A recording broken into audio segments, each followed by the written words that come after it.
Bienvenue à cette édition d'information du soir sur TVS, la télévision Shekina. Au sommaire de ce journal, ce n'est pas encore un mariage de raison à la Société gabonaise de transport entre la tutelle de cette entreprise et le personnel qui était en assemblée générale ce matin aux fins d'évaluer les points ayant conduit à la signature de la trêve entre le personnel et la tutelle. Il ressort de cette assemblée générale que la grève pourrait être reconduite pour une durée illimitée.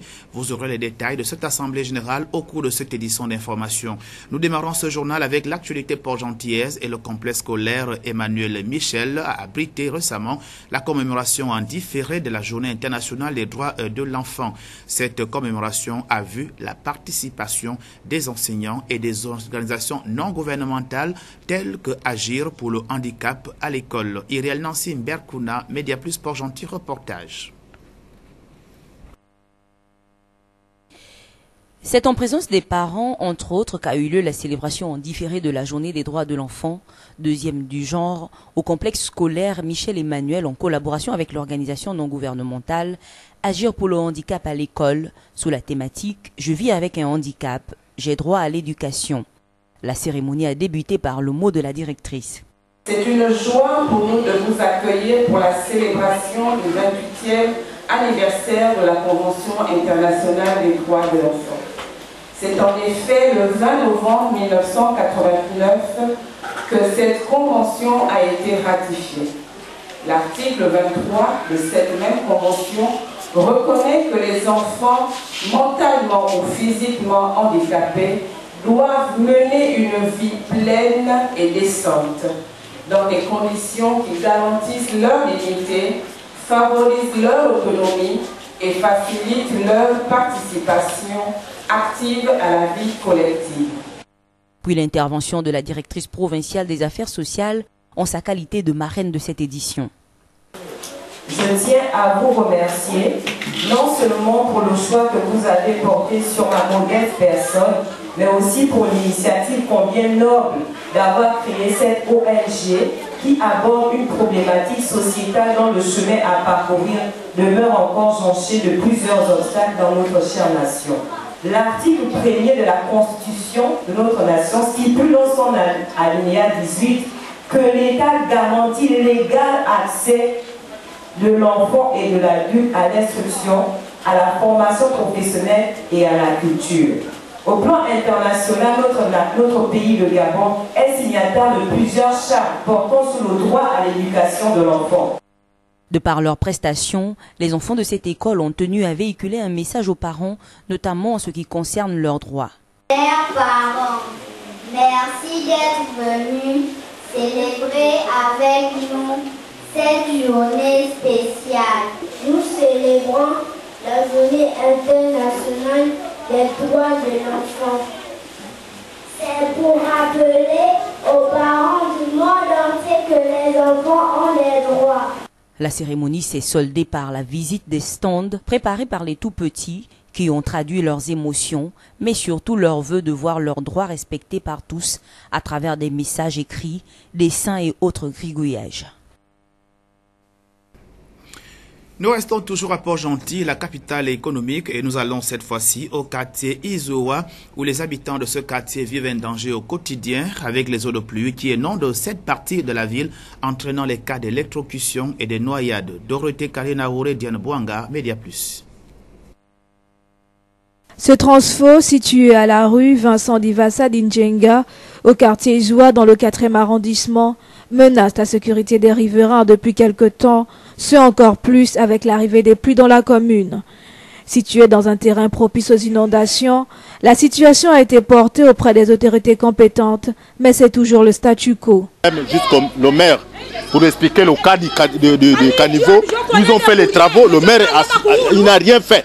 Moi, je suis allé demander la SCG m'a dit non, il faut aller voir le maire du 4e, celui qui s'équipe de tout ici au quartier, mais il ne fout rien. Des cas de chute et d'électrocution ont été enregistrés. Le câble qui est dedans, quand il pleut, on ne fait pas la différence entre le canal et la voie. Et il y a plusieurs enfants, quand ils vont à l'école, ils tombent. Imaginez-vous donc pour que le gouvernement réagisse, il faut qu'il y ait mort d'homme.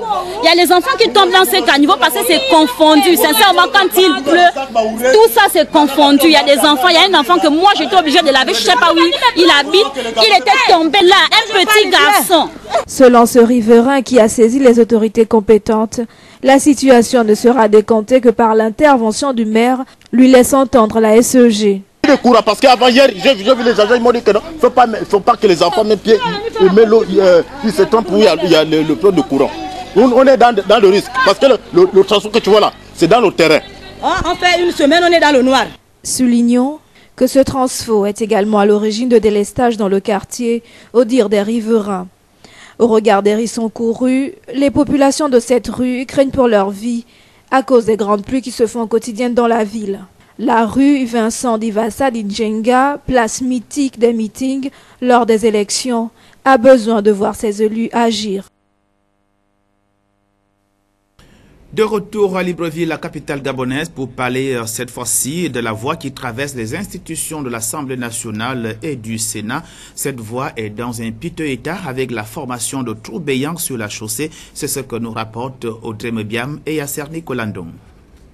D'énormes cratères, des flaques d'eau, des garnitures protégeant sans doute des fils électriques.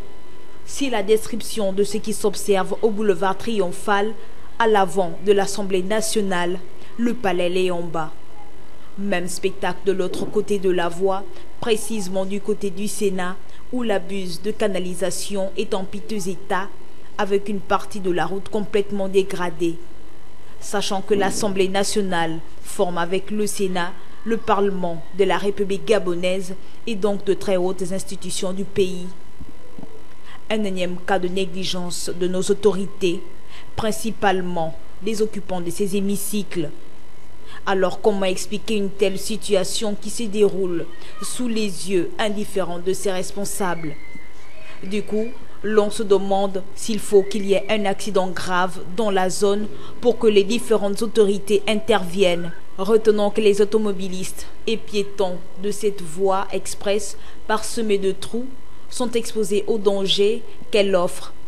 Surtout que les éboulements et glissements de terrain sont fréquents, pouvant entraîner la destruction de ces constructions.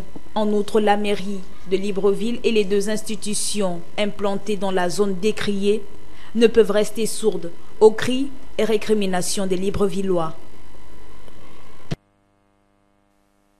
Assemblée générale de la Société gabonaise de transport Sogatra, ce matin, nous l'annoncions au sommaire de ce journal. De nombreux mois de salaire impayés. Les agents de cette entreprise étaient en assemblée générale ce matin à la demande d'un des syndicats de cette entreprise. C'était au siège même de la société. Il ressort de cette rencontre que la grève pourrait être reconduite au terme de 3 mois de trêve sociale signée entre les agents et la tutelle, laquelle tutelle ne semble pas respecter les clauses ayant conduit à la signature de cette trêve. Reportage. 1 mois après avoir signé la trêve avec la direction générale, rien ne semble aller à la Société gabonaise de transport. Le climat reste toujours pesant pour les agents de cette société. Et c'est pour cette raison que l'un des puissants syndicats de la Société gabonaise de transport a convoqué ce matin une assemblée générale au fin d'échanger avec la base sur les différents points inscrits à l'ordre du jour, rappelés ici par le président du Sicotec, Saturnin et Bienga. La trêve ne veut pas dire qu'il n'y a plus d'assemblée. Il faut toujours édifier le personnel. Mais c'est la grève. Pendant 3 mois, il n'y a pas de grève. Mais dans les articles, il est dit ceci, qu'il y a l'une des parties qui ne respecte pas les accords, on peut remédier. Et jusqu'à aujourd'hui, nous constatons que rien n'est encore fait. Rien n'est encore fait. Nous sommes déjà à 1 mois et demi. Donc nous allons attendre un peu. D'ici là, si rien n'est fait, nous allons remettre la grève. Parce que jusque-là, nous sommes toujours en grève. Et vous savez que le salaire a un caractère alimentaire. Tout le monde que vous voyez là, personne n'est payé. Donc nous sommes toujours en grève, la grève n'est pas levée. Nous attendons jusque-là. Si les choses ne sont pas faites dans les règles là, nous allons remettre la grève. Mais une reprise de la grève, si on en vient, qui risque fort bien d'être relevée que la précédente. Les actions à venir s'avèrent relevées. Nous avions parlé ici, le gouvernement a envoyé l'audit ici, de 2015. Est-ce que le gouvernement a appliqué les résolutions de l'audit? C'est pas nous, nous ne sommes pas les décideurs. Nous sommes les agents de Sogatra. On prononce les problèmes de la Sogatra, mais le gouvernement ne prend pas ça après. Que voulez-vous qu'on fasse? Nous, on ne fait qu'un petit bruit à notre niveau. Et là, nous avions promis que cette fois-ci, le trésor public, nous allons barricader partout. Cette fois-ci, le plan que nous allons mener maintenant. Parce que la dernière fois, nous avions amené les bus à 1 h du matin. Cette fois-ci, tout le parc de la Sogatra, on va encercler juste tout le trésor. Autrement dit, au grand mot, les grands moyens. Effectivement, parce que vous savez que le salaire, les autres grèvent partout à cause des primes. Mais nous grèvons à cause des salaires. Nous avons même des collègues ici qui sont en prison, qui a même causé un meurtre ici, a causé quelque chose parce qu'il manque de salaire. Les gens, si vous venez là, vous allez voir que les gens dorment dans les bus. Alors que beaucoup sont payés ailleurs. Pourquoi nous ne nous payons pas? Et nous avions décidé cette fois-ci que le trésor public aussi ne va plus travailler. Nous allons encercler tout le trésor. Et nous avons tous les moyens. On a des bus avec nous, nous allons barricader le trésor. La trêve de 3 mois, le temps est déjà excessivement court. Il ne reste plus qu'1 mois et demi. À en croire les syndicalistes, rien ne bouge. Comment alors ces pères et mères de familles nombreuses passeront les fêtes de fin d'année? La question mérite d'être posée, mais les faits montrent que l'avenir de cette entreprise pourrait bien se lire en pointillé aux sorties des fêtes de fin d'année. Nous parlons à présent de religion et cette journée du 12 décembre 2017 reste marquée par la commémoration du concept 12-12-15, une vision du révérend Georges Bruno Ngossi. Ce matin, le peuple reste donc en attente de la concrétisation de cette vision, mais avant d'y être ce matin, comme je le disais tout à l'heure, à son église, la fête était au rendez-vous à Okala. Euphrem Yogedzo, Mosconi Ngonomba, reportage. Lancé le 12 décembre 2015, le concept Gabon appartient à Jésus-Christ commémore ce jour son 2e anniversaire avec au programme des activités qui vont devoir donner lieu à des explications pourquoi au Gabon tout est désormais accompli. Reste cependant comme des mortels de voir se réaliser cette prophétie, mais pour y arriver, des sacrifices sont nécessaires, le chemin étant truffé d'embûches. Pulchérie Matéa, en sa qualité de coordinatrice du mouvement des femmes, s'explique à ce sujet tout en donnant des orientations à ceux ou à celles qui aspirent à un réel changement. Mais les mots de Dieu sont durs en matière de guerre. Pourquoi il nous enseigne la guerre? Parce qu'il sait que le diable est rude. Quand je lis Ésaïe 14, il dit le diable frappé par des coups on le relâche. Comme ça veut dire que le diable frappe, il ne relâche jamais. Alors, si un diable te frappe et qu'il ne relâche pas, pourquoi toi tu vas prier aujourd'hui? Demain quand on te dit viens prier, tu dis je suis fatigué. Vous aussi toujours vos prières. Mais c'est ta délivrance. C'est ta délivrance. Alléluia. Un avis clairement partagé par celui sur qui était parue cette vision, celle du changement véritable. Qu'est-ce que Dieu a déjà accompli parmi les promesses qu'il nous a faites depuis 2014? En 2014, il y avait la révélation de recommander le Gabon à Dieu, donc qui s'est fait le 12 décembre 2015. Et ensuite, il y a les élections. Avant les élections, il fallait faire en sorte que les conditions qui faisaient en sorte que le peuple gabonais ne puisse pas rentrer en possession de sa souveraineté soient réunis. Parce que Dieu aussi, pour agir, il a besoin de l'unité. C'est cela que le poste du changement, sous la houlette, donc la société civile incarnée dans l'Église, a fait en sorte qu'il y ait une candidature unique de l'opposition. Et vous savez ce qui s'est passé. Ce qui s'est passé, c'est que tout le peuple gabonais a élu une personne, la personne de Jean. Mais les institutions gabonaises ont inversé. Tout le monde le sait. C'est pas que Dieu n'a pas voulu que le peuple gabonais soit dans la souveraineté, en fait, soit en position de sa souveraineté. Mais ce que Dieu voudrait que nous, les chrétiens, nous puissions faire ce que nous devons faire pour qu'il nous restitue totalement cette souveraineté. Des activités vont devoir se poursuivre à la paroisse Mère de Nazareth, Sizorokala, tout au long de cette journée.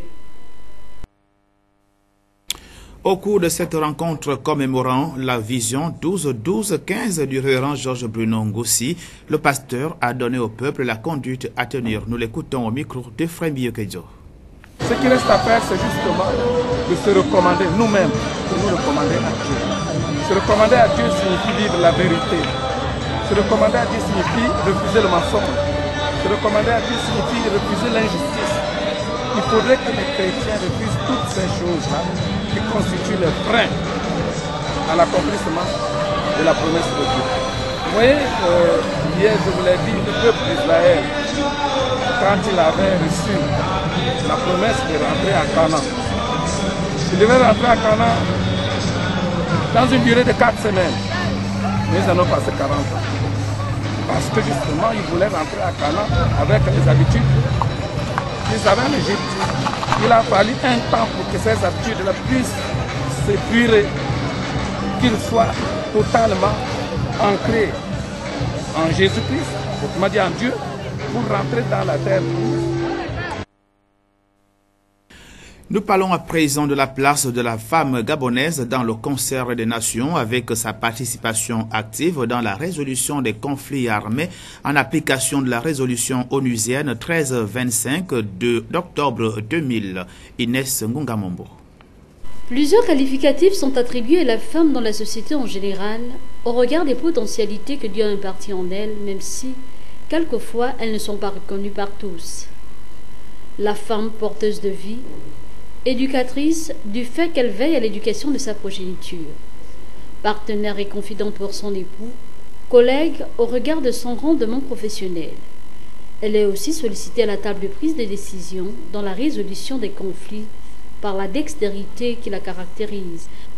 En ce qui concerne la résolution 1325, le cas spécifique de la femme gabonaise, elle s'engage sans état d'âme parce qu'il faudra apporter sa contribution, sinon sa touche féminine dans le processus du maintien de la paix à travers la sous-région. D'où la mise en place du réseau des femmes des presses pour la paix et la sécurité en Afrique centrale, FEPSAC, conduit par Mélissa Bondom en sa qualité de présidente. Des efforts reconnus par les femmes parlementaires. La femme gabonaise s'appelle, elle a été membre du Comité national des femmes pour la paix et le développement, qui est une structure de l'Organisation de l'Union africaine. Et aujourd'hui, une plateforme gabonaise a été mise en place, la suite de différents séminaires, ateliers organisés ici et là et soutenus par l'UNOCA. Donc c'est déjà dit que c'est une préoccupation mondiale majeure. La femme payant le lourd tribut, elle perd son conjoint, elle perd ses enfants, elle perd sa situation économique alors qu'elle a le souci de l'avenir et du devenir. Et dans le cadre de la formation et de ce relais à assurer en transmettant des vertus de paix et de dialogue à sa progéniture, la femme se retrouve bien évidemment au centre de la préoccupation. Maintenant, il faut de la volonté et de la détermination. Il faut que chacune de nous nous sentons concernés par ces missions de Michel Dominici pour parler de paix, parler de solidarité, pour parler de fraternité, pour faire en sorte que la casse du voisin qui brûle n'arrive pas chez nous et aussi à prévenir, parce que mieux vaut prévenir que guérir. Aujourd'hui, la femme gabonaise a compris qu'il est temps de se lever pour apporter son expertise et son savoir-faire, chacune dans son domaine de compétences, pour le développement non seulement de son pays, mais aussi de la sous-région. L'invite est donc lancée à celles-là qui traînent encore le pas. De la santé dans ce journal et direction le centre hospitalier universitaire de Libreville qui a procédé aujourd'hui au démarrage de la coronarographie, une technique qui consiste à visualiser les artères du cœur en montant des sondes cathéters afin de diagnostiquer leur obstruction. Pierre Parfemba Dikoum était présent. Le Gabon, premier pays en Afrique centrale, a pratiqué la coronarographie. Bientôt une réalité avec l'ouverture aujourd'hui au centre hospitalier universitaire de Libreville d'une conférence sous la forme d'un cours magistral sur la prise en charge de la maladie coronaire et indication de la coronarographie. Présent à Libreville pour la mise en route de cette technique, le professeur Khan Abdoul de l'université de Dakar est revenu sur le terme maladie coronaire, couramment appelée crise cardiaque. Souvent connue sous le terme de crise cardiaque ou infarctus du myocarde. La crise cardiaque, maladie coronaire donc, est liée à une obstruction des artères qui vont au cœur. Le terme coronaire renvoie aux artères qui irriguent le cœur, qui lui apportent donc du sang. Et ces artères peuvent être bouchées par un excès de graisse, par un excès de sucre, par un tabagisme excessif, par une obésité. Et lorsque donc l'artère est bouchée, la personne peut ressentir un certain nombre de symptômes, tels qu'une douleur, et tout ceci peut aboutir à une obstruction brutale de l'artère, c'est ce qu'on appelle donc la maladie coronaire, ou encore plus communément appelée la crise cardiaque, dont l'une des principales manifestations d'ailleurs est la mort subite. En pratique, on peut même considérer une mort subite chez un adulte est très souvent due à une maladie coronaire et plus précisément à une crise cardiaque. Le démarrage de la coronarographie dans notre pays se fait grâce au concours de la CNAM-GS, qui a préfinancé l'achat du matériel permettant de pratiquer cette prouesse technologique. La coronarographie ou l'angiographie coronaire est un examen de radiologie qui permet de regarder les artères du cœur. Parce qu'on peut dire qu'il y a une crise cardiaque, on arrive à le faire avec des examens classiques, mais pour bien regarder les artères et les visualiser de façon exacte, il faut cet examen qu'on appelle donc la coronarographie.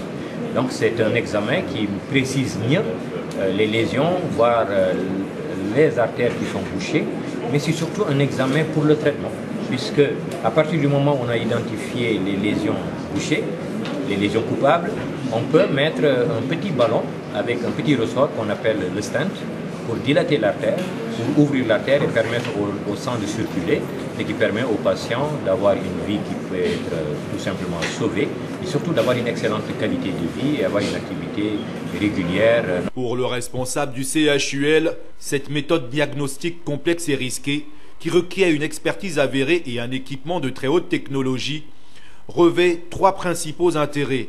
D'abord, clinique, avec le développement de compétences locales, une meilleure prise en charge des patients et un intérêt économique et financier avec la réduction du nombre d'évacuations. Je pense que c'est une très belle opportunité pour le Gabon parce que la maladie coronaire ou la crise cardiaque est en pleine croissance dans nos différents pays africains et c'est la réalité aussi au Gabon d'après ce que j'apprends.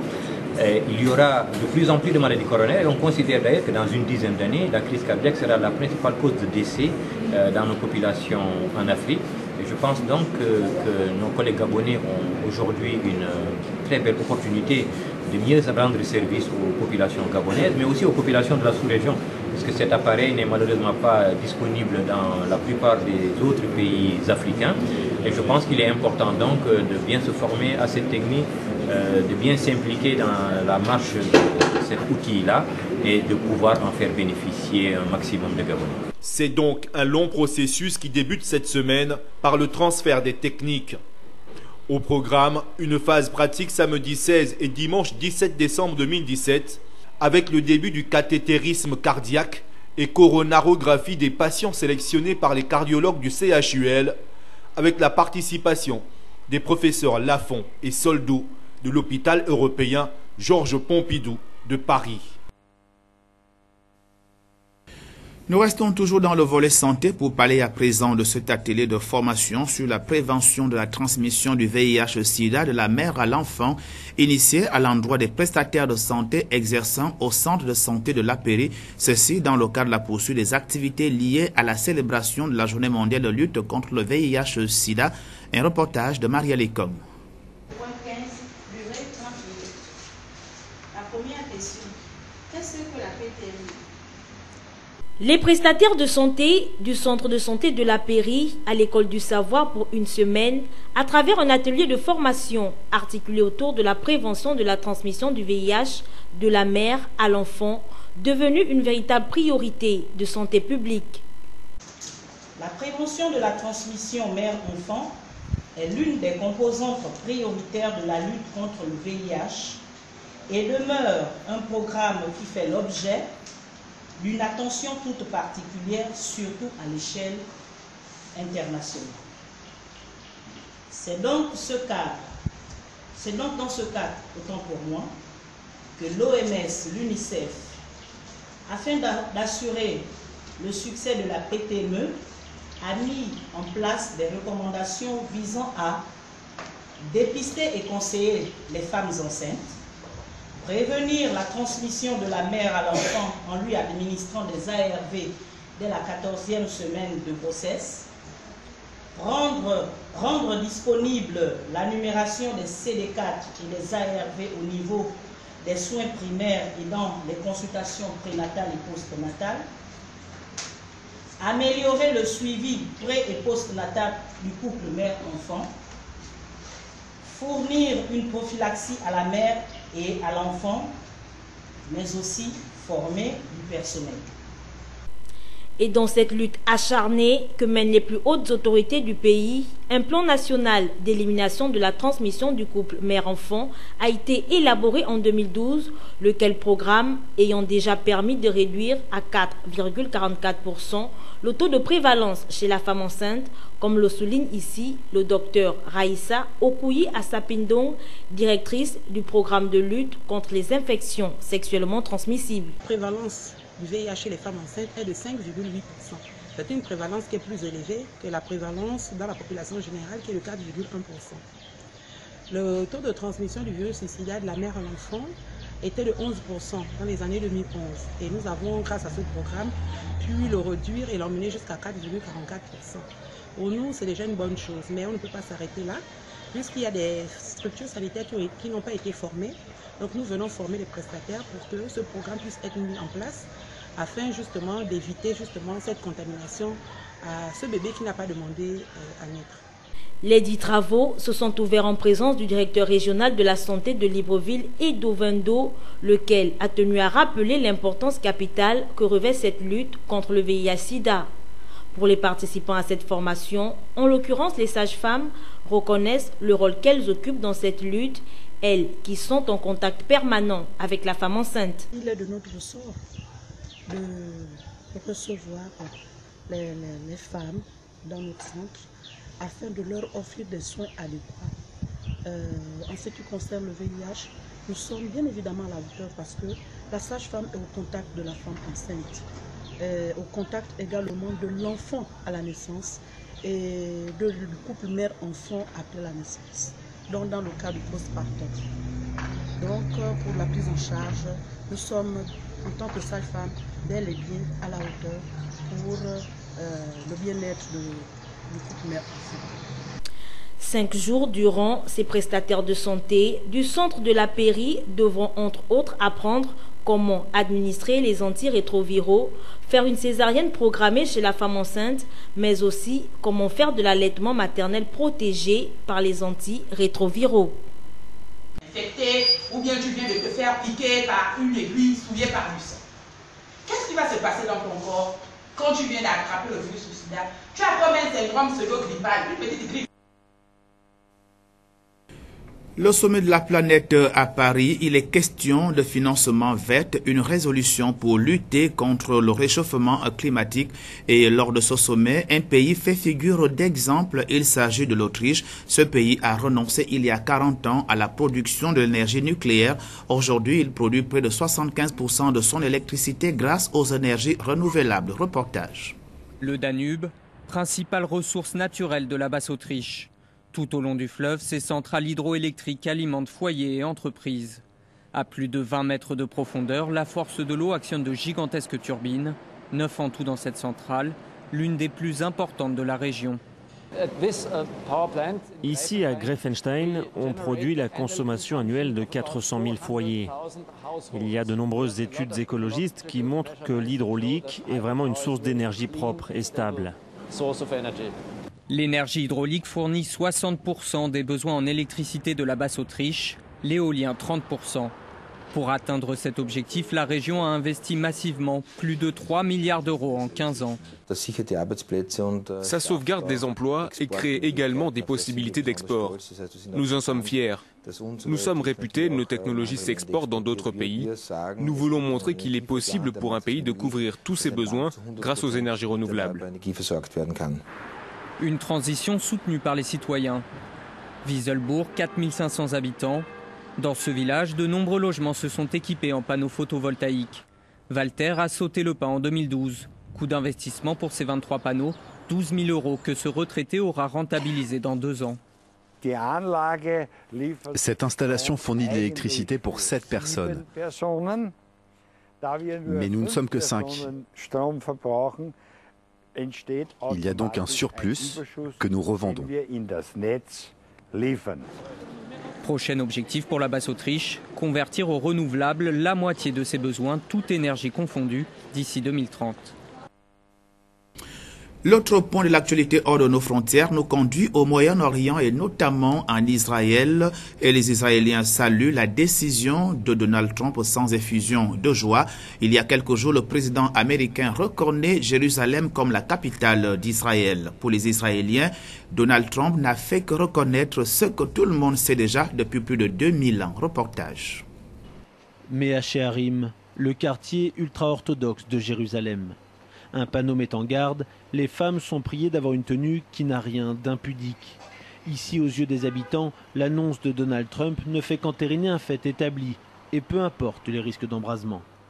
Il a juste reconnu quelque chose qui n'est pas vraiment nouveau. Ce qui est nouveau, c'est que quelqu'un reconnaisse quelque chose que l'on sait depuis très longtemps. Ça fait 70 ans qu'il y a de la violence. Toujours une bonne excuse pour la violence. L'ennemi est là, il nous encercle 24 heures sur 24, rien ne va vraiment changer.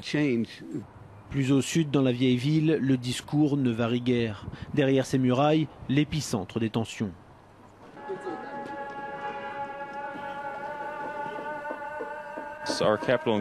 Notre capitale comprend Jérusalem-Est, y compris les mosquées, le mont du Temple, tout.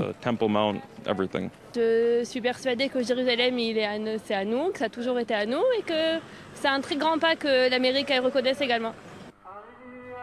Les Arabes israéliens, eux, sont partagés. À Abu Ghosh, à 20 minutes de Jérusalem, ses habitants n'acceptent pas que les Palestiniens puissent être privés de la partie est de la ville. On ne peut pas dire « ce n'est qu'à moi ». Ce n'est pas qu'aux Juifs, ni qu'aux Arabes, aux musulmans. Jérusalem, c'est pour tout le monde. Une telle déclaration fait que l'on se sent partagé entre l'État auquel on appartient d'un côté et la nation à laquelle on s'identifie de l'autre.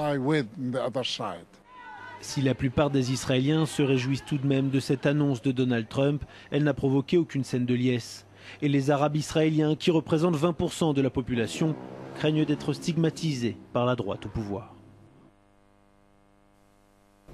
Nous en venons à présent à la page sportive de ce journal et dans ce secteur des sports, il y a aussi la grève. 3 mois de salaire impayés, c'est ce que réclame le personnel, l'Office de gestion des stades du Gabon qui était ce matin au ministère des Transports, au ministère des Sports. Ephraim Bioguedzo. C'est une toute autre atmosphère qui a prévalu ce matin à l'esplanade du ministère de la Jeunesse et des Sports.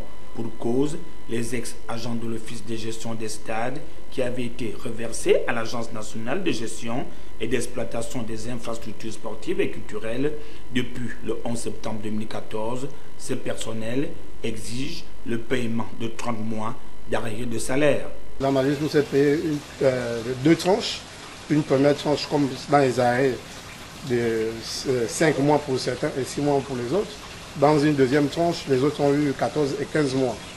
Jusque-là, ça nous fait aujourd'hui 30 mois, on n'a pas de salaire. Malgré tous les documents administratifs qu'on a essayé de faire, jusque-là, on nous balade. Pourtant, après la signature d'un accord tripartite, la NGIS avait pris l'engagement d'employer cette quarantaine de Gabonais. Aujourd'hui, le groupe compte plus de 6 agents décédés et de nombreux démunis.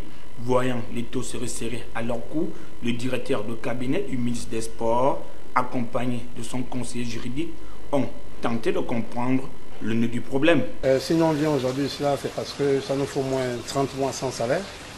30 mois, on vous dit 30 mois, donc ça fait déjà, on peut dire 2 ans et demi, on n'a pas de salaire. Ils ont commencé à nous payer les salaires, même à un moment donné, on ne sait pas pourquoi ils ont coupé nos salaires. Parce que nous ici, on a l'ordonnance qui porte création de la NAGIS. Il était dit dans l'article 10 et 11, il a été écrit dans l'article 10 et 11 que la création de la NAGIS emporte des pleins droits à la suppression de l'office du stade de Nessor, président Bongo, créé par ordonnance numéro 20 2017/77 du 18 avril 1977, subvisé. Article 11. En application des dispositions de l'article 10 ci-dessous, les personnels, les actifs et le passif d'office du stade de municipal président Bongo sont transférés à l'agence conformément aux modalités pratiques déterminées par la voie réglementaire. Donc on devait être reversé à l'agence, donc la NAGIS, qui est située en Gondé. On a commencé à faire un travail avec eux, bon, jusqu'à aujourd'hui, rien de fait. L'on peine à comprendre pourquoi aujourd'hui ces compatriotes sont livrés à leur propre sort, alors qu'il n'y a pas très longtemps, ils ont œuvré à redonner au stade omnisport Omar Bongo son allure d'antan avant que celui-ci ne soit fermé pour cause de travaux lors de la CAN 2012. Encore du sport et un stage d'entraîneur de FIBA niveau 1 se tient à Libreville du 11 au 20 décembre 2017 à l'Institut national de la jeunesse et des sports sous la direction du président de la Fédération gabonaise de basketball. Le compte rendu de Mosconi Ngonomba et d'Yvon Bertrand, Koumile Kandoumba. La cérémonie d'ouverture du stage de niveau 1 qui a réuni entraîneurs sportifs et assistants s'est déroulée comme suit. En théorie, ils ont eu droit au principe d'un entraînement sportif, suivi de la notion de base sur la physiologie des systèmes cardiaques, pulmonaires et musculaires. Et enfin, en pratique, le perfectionnement des fondamentaux individuels offensifs et défensifs par poste de jeu. Pendant ces 10 jours, on va revisiter tout le basket. On va revisiter le basketball sur le plan des sciences qui soutiennent le basket, quelques notions de physiologie, de fonctionnement du corps humain, la technique, la tactique, l'aspect psychologique et mental et la stratégie. Bref, on va revisiter tout le basket parce que c'est le niveau qui forme en fait des coachs d'élite au niveau national. Donc c'est le basketball complet qu'on va revisiter. Donc, mais le niveau en fait, c'est le niveau que devraient avoir tous les entraîneurs qui entraînent en élite nationale. Donc en fait, on voit tout le basketball. Vous savez que entre le niveau national et le niveau international, c'est beaucoup plus une question d'expérience, de stratégie et tout. Donc, comme je vous ai dit tout à l'heure, on revisitera tout le basketball en termes de préparation physique, technique, tactique. Et on va attaquer des sciences qui soutiennent tout ça. Donc, un peu de physiologie, fonctionnement du cœur, fonctionnement des muscles. Les encadreurs venus de l'Ogooué-Maritime n'ont pas hésité à participer à ce stage qui permet d'éclairer les peuples et les mœurs. C'est le début de la saison. Donc, nous sortons de la réunion de la Ligue de l'Ogooué-Maritime qui a présenté un calendrier pour les différents championnats de cette saison. Donc on aura une plateforme, un contexte dans lequel on pourra effectivement exercer, en fait mettre en pratique les éléments que nous recevons pendant ce stage. Un recyclage qui permet à tous les encadreurs de revoir leurs techniques de base pour mieux encadrer les plus jeunes et leur transmettre leur expérience. L'objectif du stage, c'est mettre à jour les entraîneurs par rapport à leur diplôme. Il y a eu une réforme au niveau de FIBA depuis décembre 2016. Le monde du basket a été unifié. Nous sommes partis des continents pour former une seule planète qui est FIBA Monde. Et tous les diplômés de FIBA Afrique, FIBA Europe, Asie ont été remis à plat pour remettre une seule plateforme qui existera dans le monde entier. Nous l'avons fait pour les arbitres gabonais, les commissaires de match qui ont été mis à jour. Nous avons des nouveaux qualifiés et c'est la même chose au niveau des entraîneurs.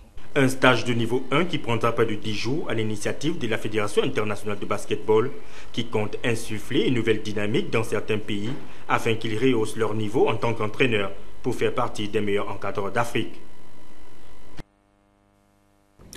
C'était le compte rendu de Mosconi Ngonomba et Yvon Bertrand Koumile Kandoumba sur la tenue à Libreville d'un stage d'entraîneur FIBA niveau 1 sous la direction du président de la Fédération gabonaise de basketball.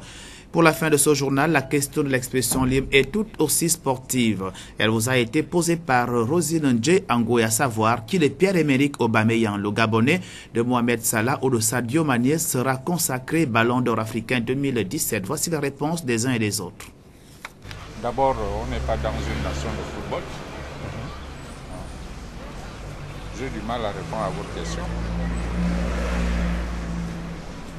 Comparaison n'est pas raison. matière de sport, je ne connais pas grand-chose. Ça, c'est juste plutôt, je dirais, entre Aubameyang et Mohamed Salah. Il faut quand même avoir un peu confiance à notre équipe nationale, même si on a eu plusieurs défaites. C'est pas pour ça qu'on va un peu s'abandonner autour.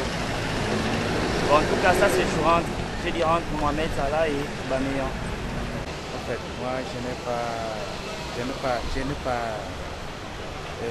comment on dit, je n'ai pas, comment on dit ça, je n'ai pas... Qui de Pierre-Emerick Aubameyang, Mohamed Salah et Sadio Mané sera élu Ballon d'or africain. Pierre Aubameyang. Pierre Aubameyang. Bon, je pense que c'est Aubameyang. Pierre-Emerick Aubameyang. Trop foot, moi je ne sais pas réellement à qui je peux vous donner le nom, je ne sais pas, je ne suis pas trop dans le foot. Le ballon d'or, il faut d'abord voir un peu le parcours du footballeur. S'il a un parcours réel ou bien il a un parcours faux, selon la carrière du footballeur. Avec comment on appelle ça, le jugement du ballon d'or africain. Il faut voir un peu le parcours de certains footballeurs professionnels. En fonction du parcours du sportif, c'est comme ça qu'on peut trouver facilement les points pour le ballon d'or. Mais si je vois bien, Aubameyang a une carrière propre dans le continent africain. Je sais pas. Je ne connais pas. À mon idée, je vois pas trop Aubameyang. Je vois pas trop, je vois plus soit Sadio Mané, soit l'Égyptien, comme on l'appelle, Mohamed Salah. Ainsi s'achève cette édition d'information de la soirée sur TVS, la télévision Shekinah. Merci de l'avoir regardé. Tout le plaisir pour moi de l'avoir présenté. Comptons vous retrouver demain, s'il plaît à Dieu, le Créateur des cieux et de la terre, à 19h30.